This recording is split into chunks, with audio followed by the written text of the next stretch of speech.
Welcome back, everyone. I'm Nicole and this is Angie.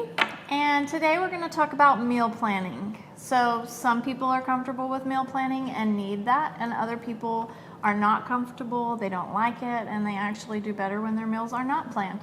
It's the perfect with you and I because I really love to meal plan and Angie does not meal plan. So, Angie, tell us your process. Okay, my process is just kind of going with the flow of whatever's happening in my life. I don't plan the week's meals out. My husband and he's retired and it's just the two of us, so we usually talk about what we're hungry for and work around that. And then we start to build our plate from there. He's usually out grilling some kind of protein and I will build around that, make a nice salad or sides or sauces and all the condiments. I like to try and make some of those things, but sometimes I'm busy and I'll buy those things instead. So it's just whatever works for me and keeps me peaceful. And it's okay that it's not planned out and it works for us. And a lot of this has to do with personality types. I do like for things to be planned and orderly, and I lose my peace when things are not like that, where I'm the opposite. Honestly get stressed out when you think about having to plan. So I meal plan a week at a time. Typically, I will plan 2 or 3 times during the week and just sit down and plan 2 meals at that time. So it's not like I'm sitting down for an hour or 2 at a time.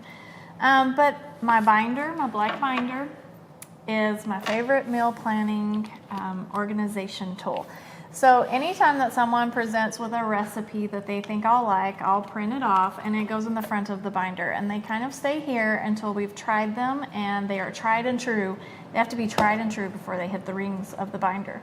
So that I know when I'm looking through this, that these are all recipes that I've tried and that my family loves, and I'm not gonna have to worry about, are they gonna like this? Are they gonna eat this? So I have 4 kids and a husband at home, so I'm cooking typically for 12 or anywhere between 12 and 14 people. And because we have whatever we had the night before for dinner for lunch the next day. That's one way that I try to make meal planning easy, is I only plan breakfast and dinner every day during the week. For breakfast, I have 7 different recipes that I rotate through, and it just makes it to where I don't have to come up with any new plans. Typically, if we're gonna have a special birthday brunch, I'll go find a new fancy pancake recipe and we'll try it. But our everyday normal breakfast is something in the 7 different recipes that I rotate through, which will be made available to you guys. For dinner, I have several different recipes that I like to look through, and that's how I plan.